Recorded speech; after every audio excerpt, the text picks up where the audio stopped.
Brynhawn da, good afternoon my ffrindiau, brynhawn pawb. Welcome to Influencing and Informing Engaged Change Question Time. I haven't turned up as Fiona Bruce today, but I'm sorry if you're disappointed. But I thought I'd be professional for the change, likewise that's not going to happen. This event today is an opportunity for you, the audience, to ask questions to our political panel this afternoon. My name is Geraint Jones-Griffiths. I am the lead ambassador for Influencing and Informing Engaged Change, and I am your chair for this afternoon. And I hope you get good answers to your questions from our panel today. Good afternoon, Jane. The event today will be live streamed. If you don't wish to appear on any video or photograph footage, then please let a member of Learning Disability Wales and Engaged Change know. Before we begin, you should be given a set of headphones. Yeah? Nod? Yeah? No? Yeah? Cool. What you have to do is open them up, and there's a dial in the middle. You turn it to your right, and it turns it up. Turn it to your left, turns it down. I would like, first of all, on our panel, we have a representative from each of the main political parties this afternoon. Thank you all for coming. Each of whom has helped support Engaged Change in some sort of capacity, and we are very grateful for all of your dedicated support, time, effort, and resources. First of all, I would like to welcome Mark Isherwood, MS. I know Mark for quite some years. Mark is a Shadow Minister for Finance and Chief Whip. He also... Not anymore, he's been promoted. He also chaired the cross-party groups, which when I became across with Mark all them years ago. Mark is also a pioneer for fuel poverty and energy efficiency, autism, disability, neurological conditions, funerals and bereavement. So thank you, Mark. Next we have Jane Dodds, member of the Senedd. Jane represents the Liberal Democrats and is a member of the Senedd Equality and Social Justice Committee. A few weeks ago, myself and some colleagues from Engaged Change delivered oral evidence to the committee inquiry into disability and employment, and fair enough, we answered some questions from Jane as well, which is really nice of your input. Thank you, Jane. Next, we have a really good friend of mine personally, Sianed Williams, a member of the Senedd. Sianed is a member for Plaid Cymru. Sianed is also a member of the Senedd Equality and Social Justice Committee, who listened to our evidence at the Disability and Employment Inquiry and asked questions from us. Diolch, Sianed. And of course, how could I forget Hefin David, member of the Senedd.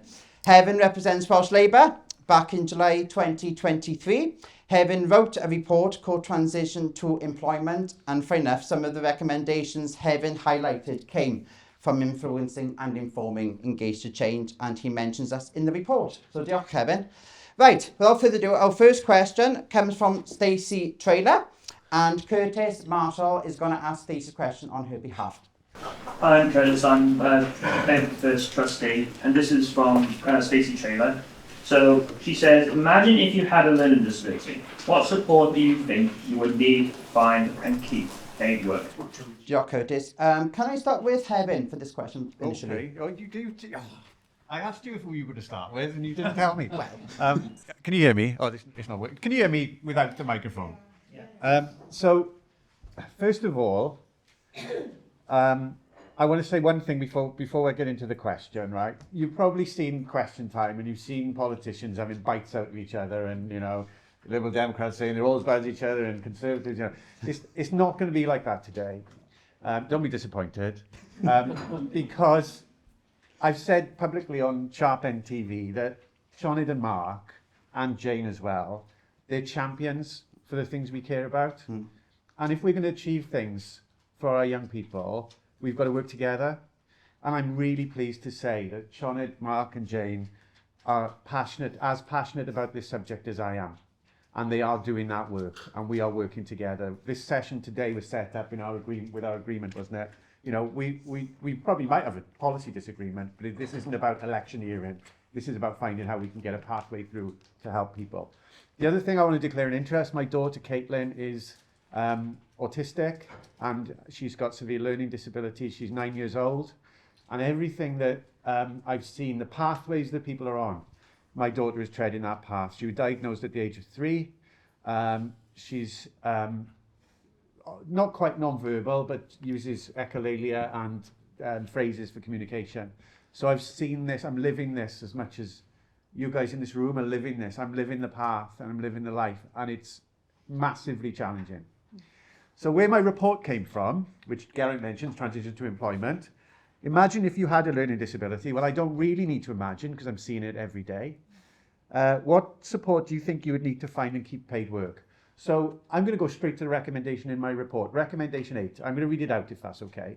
This is what I said. Just find it. I asked Alex if we'd had a paper copy so I could give some help, but we've given them all away. But if you type in Hefin David report, you'll find it on Google. The Welsh Government should review support for job coaching for those transitional learners with additional learning needs who request it. With reference to the good practice developed by Engage to Change and Learning Disability Wales, an ALN job coaching strategy should be prepared, expanding the provision of specialist coaches to support learners with ALN to gain paid employment. Now, Andrew Kendon and I had a conversation, and we said we'd love to see a national job coaching service for everyone. Money's tight, but I really do believe there's an opportunity to build on the work of Engage to Change, Learning Disability Wales, to have a proper job coaching network. I'm not giving up that fight. I asked the question in committee last week, and the civil servant who was there didn't seem to know anything about it. But I know there are civil servants, because Andrew has told me there are civil servants working on this strategy. If we want to do something, we've got to be coaching our young people who are matched to jobs, their skills and abilities matched to jobs, coaching them through those early days. I could have done with it when I was starting out, because I didn't have a clue. I was sacked from Cardiff Council for not being very good. Job coaching is really important, and I'd really like to see that. So that's my response to that one. Good, Hefin. Sianed? Yes, I mean, I'd agree, and this is something that we've discussed actually, is the need for a strategy around job coaching, because we know at the moment that things are patchy, and they are ad hoc, they're not the same in every part of Wales. Just coming back to that first thing in the question, which I think is a really important part of the question, imagine if you had a learning disability. And for those of us who perhaps are those employers who perhaps haven't got that personal experience and haven't perhaps had the training that they should have had, we know that the understanding by employers of what people with learning disabilities can achieve and what they can contribute and how they can, more importantly, develop, that they're not stuck in roles, because this is something that we hear an awful lot about. I think that is something that we need to tackle as well as that practical support for people who are trying to gain that employment or stay in that employment or develop within that employment. The other thing I'd say about that is about earlier engagement. So something we heard in the committee was about aspiration raising.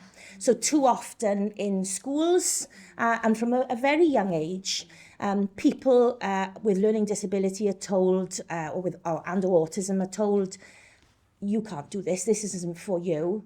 And the people who are perhaps coming into schools to talk about opportunities in the world of work and in education are not tailor-making their presentations to those people. They're not opening the doors to those people.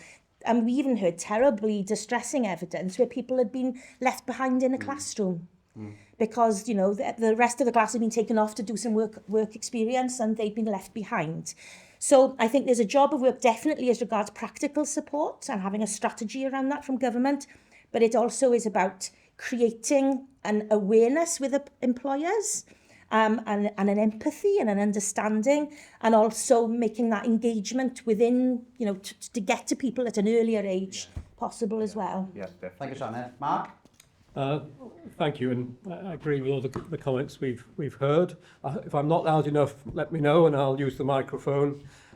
This whole world opened up for me 25 years ago when we were fighting to get one of my children a statement who had learning differences and speech and language problems, and it was a horrible battle with authorities that were determined they knew better than we knew as parents. Fortunately, we won with the help of our head teacher, and it's one of the reasons I came into politics, because I realised how difficult it was for people faced with situations like that. And we met, because of this, and the unit my son then went into, a language unit, many other families who had fought similar battles, most of whose children turned out to be on the autism spectrum, and or to have learning disability or learning differences.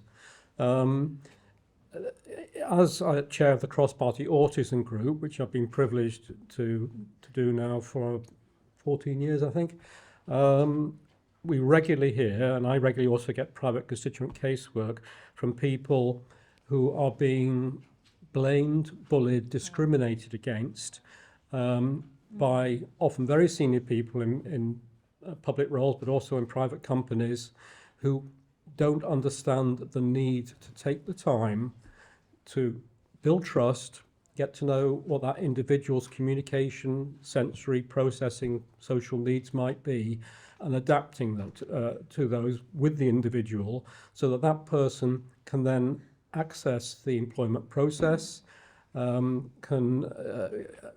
apply for a job and not be faced with necessarily the traditional interview or the traditional exam or test, but be faced with a selection process that identifies the skills they do have, so that the employer can actually access those skills and benefit from them.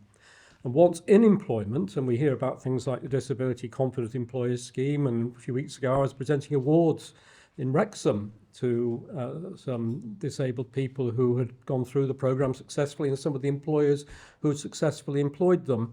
But the problem we have is the employers who don't do what those employers were doing, not only enabling them to get the job in the first place, but then working with them constantly once they're in the job through, you've got coaching. Coaching can mean many different things. For some people it means formal training. Proper coaching is performance management with people, not telling them, but asking them, how's it going? What's working well? What difficulties are you having? What barriers are you having? And how can we help you remove those barriers? I'll finish with a perfect example. There's a friend of mine in North Wales. He's probably in his 30s now. He worked for a charity in North Wales. He's autistic, and he became an inspirational speaker talking about his experience. And the employer he then worked for was called North East Wales Carers Information Service, NewKIS. And they took the time through his performance discussions to always check how things were. And if at times his environment was getting cluttered, he gave an example when people come back from holiday after the summer and they put up postcards and mementos, and sometimes it made him feel uncomfortable. So they would arrange to move his desk or ask people to move pictures around or whatever, so that didn't happen. And they had an agreement that if he was feeling particularly anxious, he could just leave his desk, go down to his car, drive a particular route that he loved, and then come back to his desk, because for him it worked. That got him to the place he needed to be. Other people have different ways of getting to the place they need to be. And that was accepted by the employer. Because of that, he thrived. He contributed massively to the organisation, and he ended up being headhunted to go and work in actually care homes, providing similar support there. So I'll stop at that point. Thank you, Mark. And lastly, Jane, last point from you on this Well, question. thank you very much to Stacey and diolch yn fawr iawn i Curtis for asking the question. I think three things really quickly. The first thing I would do is listen. So I would want to be heard if I was somebody who had that particular issue. I would want to be listening as an employer, as somebody who potentially is looking at that person as having real potential. And this is where I think we heard on the committee actually. I would want to say to all employers, it's not particularly different or special. It really isn't. It's like any normal recruitment, if that's the way you want to use it. So I would say, let's listen, let's really be active in that. The second thing is, it's about a culture change. It's about changing the whole of the culture we have in our society and the whole of the culture there is in the workplace, which is the person is there as an individual, just as we are. We've all got different needs, we've all got different experiences. Let's focus on that person. And the third thing is, it's about a social change. And I think part of that is about language. You know, my challenge to you is Learning Disability Wales. Well, let's flip that on its head. We're the ones as a society who are actually in a position where we are needing to learn and needing to be really adjusting ourselves. It isn't people with disabilities. So let's say it's about looking at your abilities, everybody's abilities, whoever they are. So those are the three things, and I would concur with everything that's been said by my really fabulous colleagues, and I know there are others across the other political parties. We want to work together on this. There is no difference here between what we all want to do in order to really promote this. So thank you. Thank you, Jane. Second question will be asked in Gymraeg. Just to say as well, the microphone isn't for the audience, it's for the live streaming. Sorry. That's okay. I'm just telling you now so you don't forget. Question 2 will be asked in Gymraeg and it's by Maisie Jones. One of the amazing ones already on the boiling contact with the Neither body one tower soul is a block where body how traveler the garden is have one color. And there are school work of salt there. Spare mile, one thing and one outright the dot walking garden. Maybe canon in your coffee up way. Side careers rules in battle vulnerable one the one pretty shard on color. With a different metal of gather school on a lady healthy ball with that ball being far away also on hot sorry. Our prepared complory. Diolch. Thank you, Maisie. Can I start with Jane on this question, please? Sorry. Wel, diolch yn fawr iawn i chi, Maisie, am gofyn y cwestiwn. Diolch am eich, dych chi wedi bod yn gwych. Diolch yn fawr iawn. Cwestiwn pwysig iawn. Felly, i fi, be mae Sioned wedi dweud, hynny ydy, mae'n bwysig i'r ysgolion dechrau yn gynnar iawn i rhoi y cefnogaeth. Mae hynny'n bwysig iawn. A wedyn, fel oedden ni'n dweud, mae'n bwysig hefyd bod ni'n trio cefnogi y pobl sydd eisiau rhoi cyfle i bobl fel chi, a bobl ifanc fel chi. Dwi eisiau gweld hefyd bod yna mwy arian yn mynd i fewn i gwasanaethau i cefnogi pobl sy'n ifanc. Da ni wedi gweld, mae'n anffodus, da ni wedi gweld gwasanaethau cael eu cymryd i ffwrdd. A mae rhaid i ni sicrhau bod mwy o arian yn mynd yn ôl i cefnogi pobl ifanc. Felly diolch yn fawr iawn i chi. Diolch. Thank you, Jane. Mark, please. Diolch. Diolch. Dwi'n deall Cymraeg tipyn bach, so I'll answer in English if you don't mind. It's very much like my first answer. I get a lot of casework, and we've had actually people speaking at the cross-party autism group about their experience and those of their children, very similar to your own. And some schools, I believe, and understand, do it a lot better than some other schools. And it tends to be the families of the children where they're doing it badly who come to the likes of us when it's not going right. And too often they come to the likes of us, and certainly my casework, when it's gone horribly wrong. And the pupil, the student, has got into difficulty sometimes when they couldn't conceal their anxiety, or they've ended up being excluded rather than helped. We come back to the basics of teacher training, and these days the training within the teaching courses abound disability generally, and learning disability and particular conditions or spectrum like autism is not as strong as it needs to be.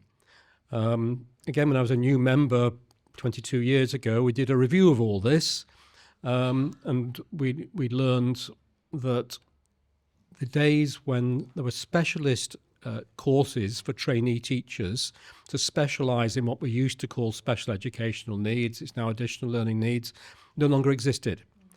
And the schools that had people who had that training were worried because most of those teachers were now in their 50s and they were going to be retiring soon. And the other teachers went to them for expert support and advice when pupils they were working with needed that support and advice. The answer proposed at the time was, well, we'll send a teacher in the school on a training course and they will, the funny word, cascade what they learn to everyone else. Well, that's not good enough, and it's letting down the teaching staff and the pupils. So there's a big issue here about how we train and support the teachers to understand better how they need to support pupils who have different training, learning needs, perhaps different again, communication, sensory processing needs, so that they can enable those students to achieve whatever way they wish to. So in essence, that's what I would support. Okay, diolch. Thank you, Mark. I'm just going to quickly, I would ideally like to move on to question 3, because we are really tight for time. If that's okay with Heaven and Sioned, I apologise. Question 3 is from Georgia Miggins. Hi, I'm Georgia Miggins, I'm 20. Many people who, like me, have autism and or learning disability leave school with no GCSEs and minimal qualifications. Most jobs require qualifications. We are often not informed of what different pathways and opportunities are available for us to access these qualifications, future job prospects or our dream career. We have goals and aspirations to do with employment that we want to achieve. What are your aims as a Welsh Government to ensure that people like me are given a fair chance to achieve the necessary qualifications, experiences and skills that most employers and jobs require? Diolch, well said. Thank you, Georgia, for a really important question. First point, many people who, like me, have autism and or learning disability leave school with no GCSEs and minimal qualification. Sioned, can I start with you on this point, please? Yes, and thank you, diolch, Georgia. And again, Georgia is someone who has worked really hard with the Senedd to inform members here, giving evidence, being a member of the Youth Parliament. You've done a tremendous job, Georgia, so I just want to pay tribute to you personally for the work that you've done raising awareness on these issues. So I agree. So again, we heard evidence when we were doing our committee report on this. And I've also heard people bring this to I chair the cross-party group on learning disability, which is run by Learning Disability Wales. And we've heard time and again about this and the need to be adaptable, to be flexible. Mencap Cymru have highlighted the need to accept lower levels of attainment in maths and English than is normally required to do, for example, an apprenticeship. These have to, if the apprentice has a learning disability or difficulty, and I see that as a completely obvious thing to do. Really, it's really a no-brainer, as they would say. I think that obviously you've got, as Jane was saying earlier, adapting pathways to the person in front of you. Our government very often talks about a person-centred approach, and I think very often that is what is missing. So your question addresses the Welsh Government. Obviously, none of us here are a part of the Welsh Government, but we are the people who hold the Welsh Government to account and ask those types of questions through the work we do in the Senedd and on our committees. Thank you, Sioned. Sorry to cut you across, but we are very tight for time, I'm afraid. Heaven, can I come on to this point? Part of Georgia's question, well, that's okay, Georgia, was that, as Georgia said, we are often not informed of what different pathways and opportunities are available for us to access qualifications, future job prospects as our dream career. Now, you've highlighted this in your report. Yes. Do you want to mention that? Yeah, recommendation 2. Welsh Government should ensure learners have full clarity on what options are available to them in post-compulsory education at an early stage, allowing them to make viable and informed choices. Learners should also be able to map learning pathways according to their ambition and skills. That was a recommendation I made as recommendation 2, and I'd specifically people with learning disabilities, people with autism in mind, but that should be for everyone. The problem you've got is what often happens in school is the most able learners are directed towards A levels. The rest are kind of educated and then put out into the world to see what happens. And I think that happened when I was in school. Me and Andrea were in school together. It happened then. And I think it's still happening now. What we've got to be better at is thinking about what jobs are out there, what careers are out there, and what choices can learners make at age 12, 13, 14 about the learning pathways that might be available to them. Imagine if you had that information in front of you. Here's 3 different pathways you could go on as a learner, which will lead you into meaningful work. Does that happen now? No? Georgia's shaking her head. Georgia's amazing, by the way, so I'm trusting Georgia on that one. I really do think we need to be better at mapping out those pathways. And I also think that further education colleges, employers, and universities need access to students earlier as well, and that isn't happening either. And I think that's going to come out of a few reports in the Senate soon. I can see. Sorry, I know Helen. you've had to say. I've got to stop. Sorry, we are really pushed for time. Jane, I want to ask if I could ask you this again on part of George's third point, which was we have goals and aspirations to do with employment that we want to achieve. What are your aims as the Welsh Government to ensure that people like Georgia are given a fair chance to achieve the necessary qualifications, experience and skills that most employers and jobs require? Well, it goes back to that one-on-one, that individual work, absolutely important. We listen to people. I mean, I happen to know 2 16-year-old twin boys who really need a lot of support. And they are not seen as learning disabled in any way, but they need a lot of support. They've not passed the exams that they were supposed to pass. And it should be the same for everybody, that we are listening, that we are actually looking at the individual needs of that person and really making sure that you don't fit in the whole, but that we create what's needed around that person so that we actually adapt ourselves. Because I'm sure, like my colleagues here, I've learned so much from everybody, but particularly from people who are from different communities that are learning disabled, neurodivergent, autistic. I've learned so much, and that's helped me. So I must, I must carry on doing that, and I'm sure that's a dedication from all of us. We need to listen to you. Thank you, Jane. Very, very quickly, Mark. 1 minute, exactly. Is there any final quick point you would like to make before we move on? I'll give a personal example. One of my nephews, aged 11, was still unable to talk in a way that anybody else understood. In fact, he was largely silent. And at age 11, he'd achieved nothing in school. He was very shy, very nervous. His parents got him a place at especially it was actually an independent school in Llandudno, which nonetheless has a lot of pupils funded by local authorities. And because they were small classes, they took the time to get to know him, his strengths, his skills. He left that school 7 years later, articulate, confident, with great skills, which he's now been able to use in the adult world. And he's a father now and a successful young man. So it can be done if you take the time to get it right. And that's what we need. And because if you don't, you'll spend a lot more time dealing with the problems later on. Yeah, thank you, Mark. Question 4. I'm asking this on behalf of my mother and my aunt, who's actually in the room, actually. They are asking the panel, as a family, we know job support was one of the factors of successful employment during Engage to Change. Now Engage to Change project is concluding or finishing. Is there a plan for national job coach support funding to be available in the future? And Heaven, I have to start with you, sorry. Yeah. Do you know what? I've texted Mark Drakeford. I'm not even joking.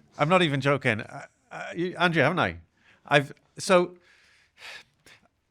there's a relatively small amount of funding that could be put forward to Engage to Change or the Legacy Project to carry on doing these things and building on what they've done. I'm fighting for it. Now, as Sean had said, I'm not in Welsh Government, and probably Sean is not likely to be either. So I just think we've got to battle for this. And I wonder, maybe a collective letter from us to push this, maybe the 4 of us should write as a result of today to the Welsh Government and say, we need to be putting money into this job coaching area. Should we do that? I think it would be a good thing to do. Let's push that. That's what you want. Am I right? Yeah. So let's push it. Let's push it together. We'll put a letter together to the Welsh Government and say, job coaching needs work. We need to see what's happening. Now, I know Angela Kenfin is having conversations, but that needs to be out in the open. We need to hear what's going on. What are you doing for job coaching? It doesn't seem to be connected across government because we're not getting the same answers from everyone. We've got to ask these questions, and I'm happy to put a letter together with these brilliant people to try and challenge for that. Diolch, Kevin. Mark, please. Yeah. Well, I completely endorse that. I can see a member of your staff at the back who may be charged with drafting that. So smiling now, not looking quite so smiling when you were saying it. But I think it would be very helpful to hear from yourselves directly or through Learning Disability Wales or other organisations. Is there anything else that you would like to be included, things to be done differently? Not just what worked well with the programme, but if there's anything you would like changing or adding to the programme that you would like us to promote as well. Diolch, Mark. Jane, can I come to you, please? Yeah, well, there's not much more to add, really. We do need that job coaching strategy to be in place. And really, we need to make sure that this is continuously funded.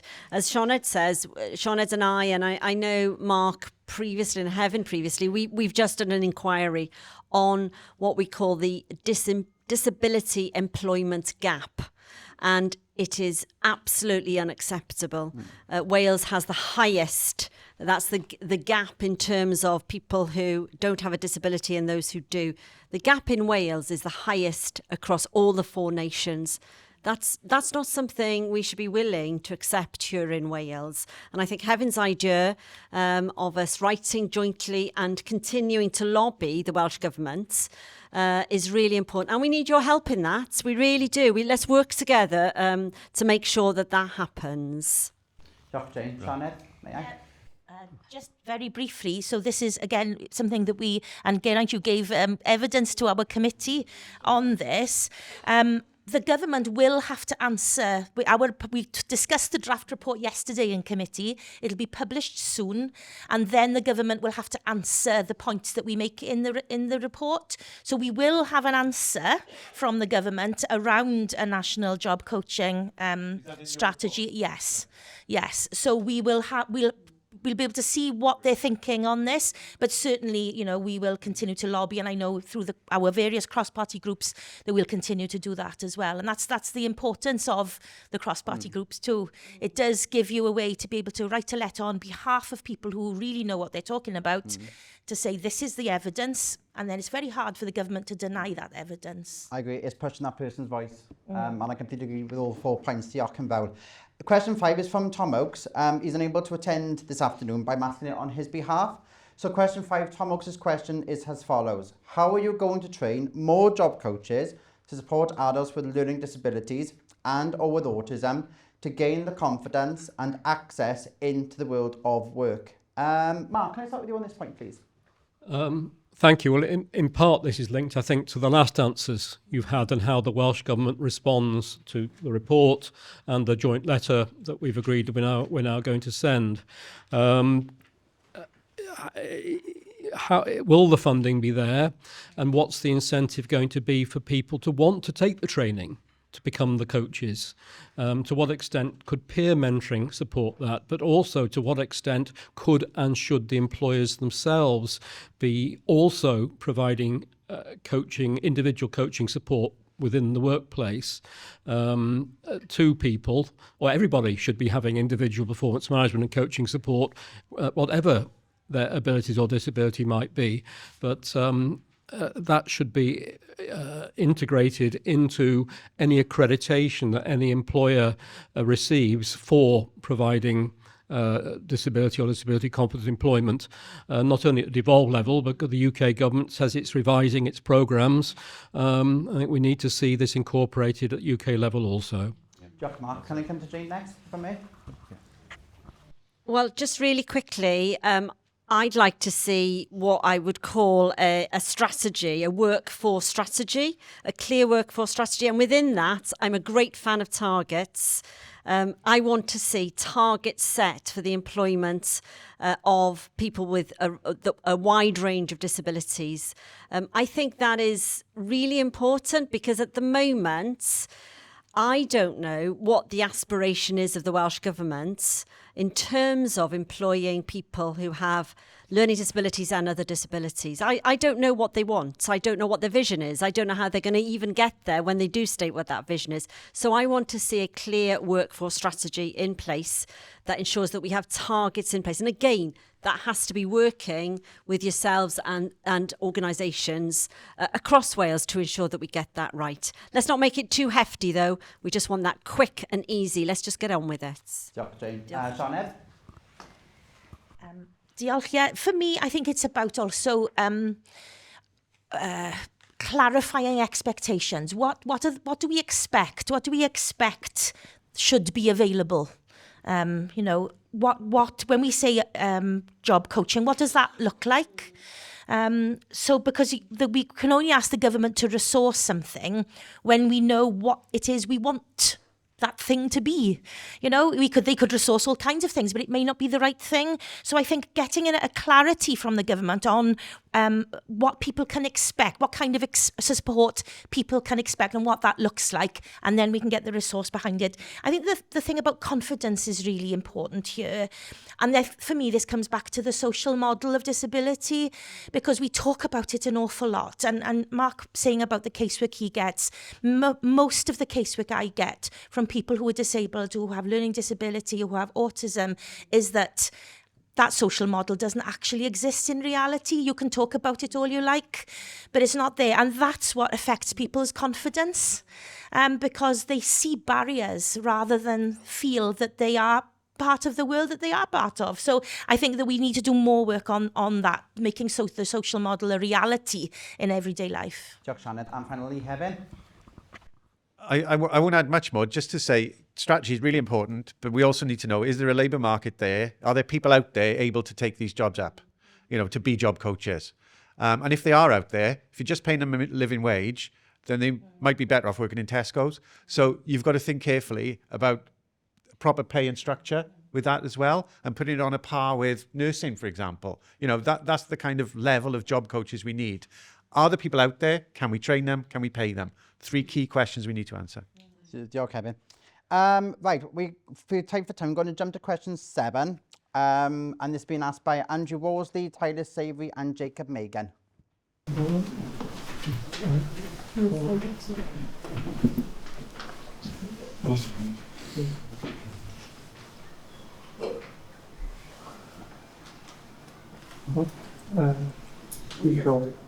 We are the admin team. We found paid employment through the Engage to Change project supported internship. After over 5 years of employment, now we need to find new jobs, and our contracts are ending. So despite our proven skills and value in the workplace, we have struggled to find direct support for transitioning between jobs. Changing jobs is difficult and stressful without support, and the process is complicated. So what could you do to assist us in the process, and how can you make it more accessible to us? Really good question. Thank you, boys. Big topic. Trying to come about 2 or 3 minutes, if possible. Jane, can I start with you, please? Oh, thank you very much. Look, for all of us, moving jobs is really, really difficult. But, you know, for particular groups, it's even extra hard. So we've got to have something in place that makes sure that you have the support. This is all about listening and catering to your needs and making sure you have, and we all have, the support that we need. We know that the position of being in a job and then having to leave affects you more than it does the rest of the population, and that's wrong in the first place. You know, you shouldn't be needing to leave a job if you really want to stay in it. And we know that the transition rates for disabled people are much, much higher than they are for non-disabled people. And that's wrong. That is discrimination, to be honest. And that goes back to where I think we all started, which is about culture change. We need to recognise how valuable and valued everybody is in the workforce. And that's, for me, where we need to go. Hefin, you've actually visited the young people on the internship site in Cardiff University. Do you want to give your opinion on not only that, I've got to know Andrew, Tyler and Jacob really well over the last year.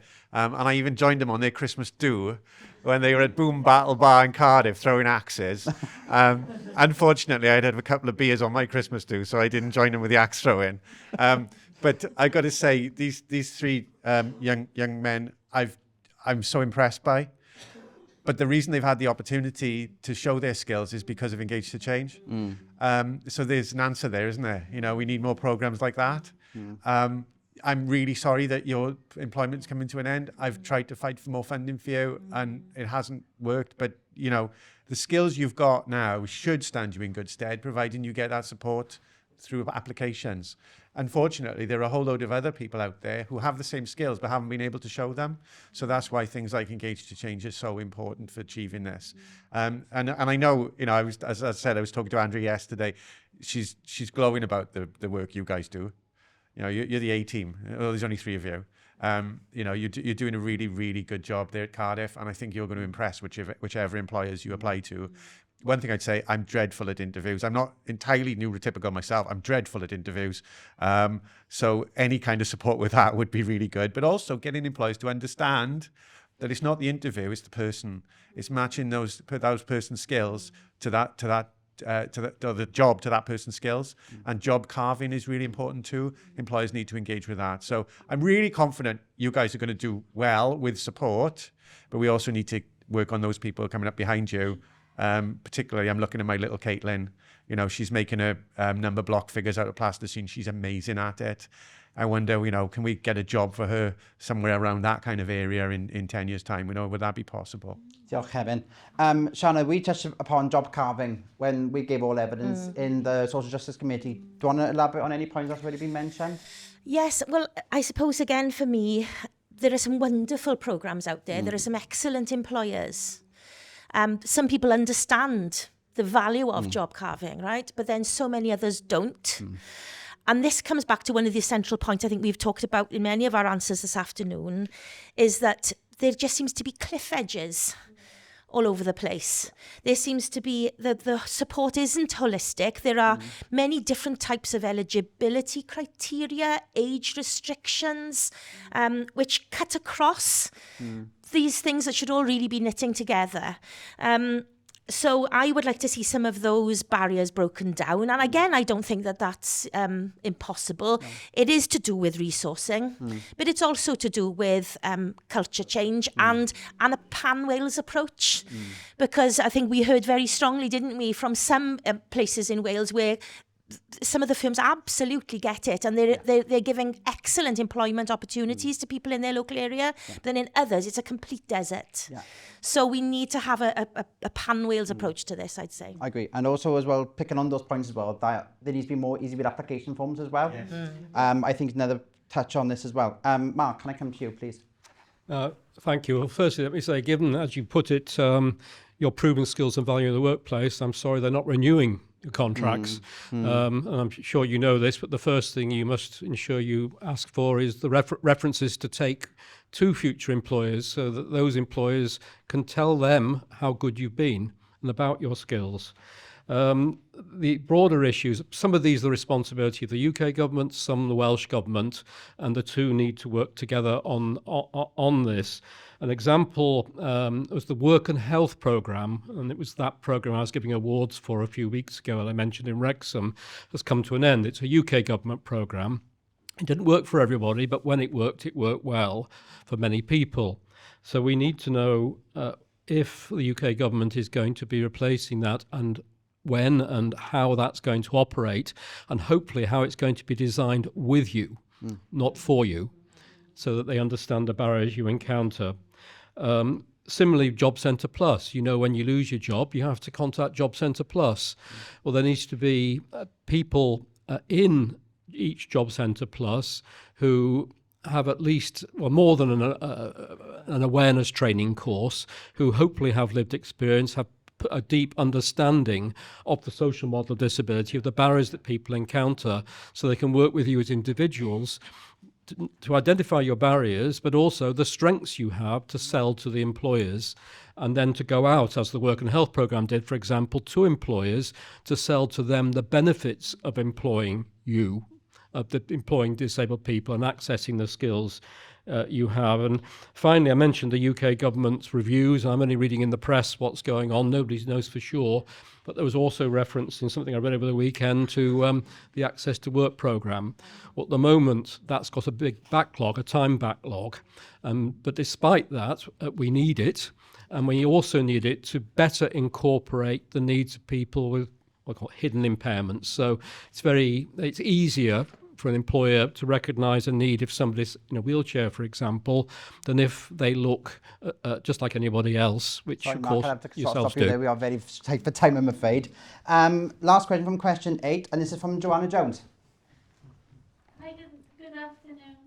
I'm Joanna Jones. I'm a member of Always People First and I work for the NHS as a person with lived experience. I have a question for you today, please. I know there is a lot of support for young people and about transition. But for older people with autism and learning disabilities who want to work, what support is available? We feel like we're forgotten and middle-aged. Thank you, Joanna. And that is right in what you're saying, absolutely, completely. Jane, can I start you off with this point, please? Yeah, I think it's really important, isn't it? Employment opportunities shouldn't have an age limit. They shouldn't have any restrictions on them at all. We need to make sure that there are opportunities out there. And if we look at all our public sector, they're looking for people to work in the public sector. We have to pay people the right amounts. Absolutely. We have to support people the right amount. But I know that if you do that for anybody, then they will repay that by heaps and heaps and heaps. So that's where we need to start, really, to ensure that people are matched up, that they get paid well, and that we look at where our gaps are and ensure that you get that support. Thank you, Jane. Heaven? I'm so sorry, Joanna. I've said the term young people so many times today, and I'm 48 this year, so, I think there's the issue of learning disability and there's the issue of people with neurodiverse conditions like autism, autistic people, I should say. Both of those areas need to be supported, and in exactly the same way as it is for people like Jacob and Andrew and Tyler. I think it's the same thing, the same approach. There is one caveat. Autism is something that we're learning about all the time, and I know that I'm meeting parents of autistic children who are starting to look at themselves and say, maybe this is a genetic thing, maybe this is something that has affected my life as I've grown up. And I've seen that happen multiple times. And I know that there's a parent of a child, a very senior member of my community, who is influential in the community, whose son was diagnosed with autism. And he went for a diagnosis and got it. And it explains an awful lot about him. I think there's a reservoir of people, of people middle-aged and older, who are not diagnosed, who have struggled through life, and who a diagnosis won't solve everything, but it will certainly give them an idea of a pathway forward. Thank you, There's Evan. a lot of people like that. Apologies for that. Sorry, I was slow. Mark, 1 minute, sorry. Right. Same person. Well, we need to hardwire this into the system. We need to listen to you, work with you to identify, again, the barriers and the solutions we need. We need duties imposed on the public sector and private sector. We need the legislation that we have properly monitored and enforced if necessary, because it isn't, and action taken against those who are in breach. Above all, we need to deal with everybody as an individual, just like everybody else, not label them by their condition or diagnosed conditions, and work with them to achieve what they wish to achieve. And that means listening to them, listening to their parents, carers, families, understanding what their needs are, and stop, for goodness sake, creating further barriers and punishing and blaming them for being who they are. Thank you, Mark. And finally, Shana, time is very pressing.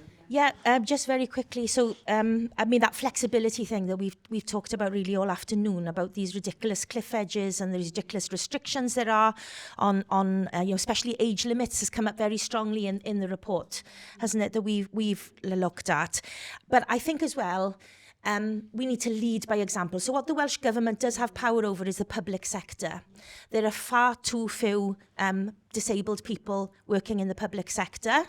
I think that, you shouldn't be able to call yourself a disability confident employer unless you can really evidence it. And we know that I think it's only one local authority in Wales currently have that award. That's not good enough. So this is somewhere where we can influence change, lead by example, but employer resistance really has to be tackled. And for me, that's about reporting, mandatory reporting on the disability employment gap, because I think that's the way we've started to see it happen as regards gender, as regards, you know, how many women are you employing and what's the difference in their pay scales as regards to your men. Let's do it also for someone else, for another group that are underrepresented and not paid fairly, and that's disabled people. Diolch, Sianed. That's my job done. Thank you all so much for your answers and questions this afternoon.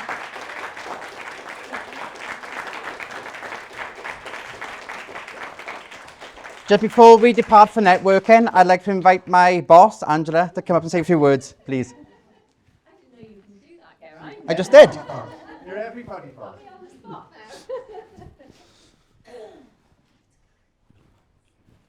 I'll be very, very quick because I know you need to get off. We're so absolutely delighted to hear that you're going to write a letter to Welsh Government.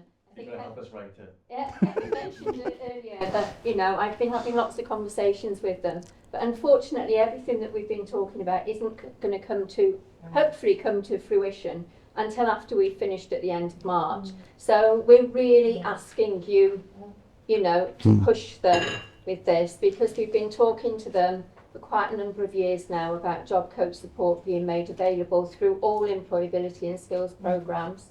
And we've had some success. We've got supported internships, we've got Jobs Growth Wales Plus, we've got the supported shared apprenticeships, but they're not suitable programmes for everybody. So there are loads and loads of gaps still there. And of course, like you mentioned earlier, it's not Pan Wales either. So we've got some really good programmes, but lots of areas where there's absolutely nothing at all. So please, please, please do what you can. You know, keep on listening to everybody, you know, people with learning disabilities and their families, and people with autism and other groups of people, and working with organisations like Learning Disability Wales to help us push Welsh Government to make Wales a better place for people with learning disabilities and to make it a more inclusive place. So, you know, right through from education to transition to employment and into paid work as well. So thank you very much for today. We really appreciate you taking the time to come and answer our questions. And thank you to everybody in the audience.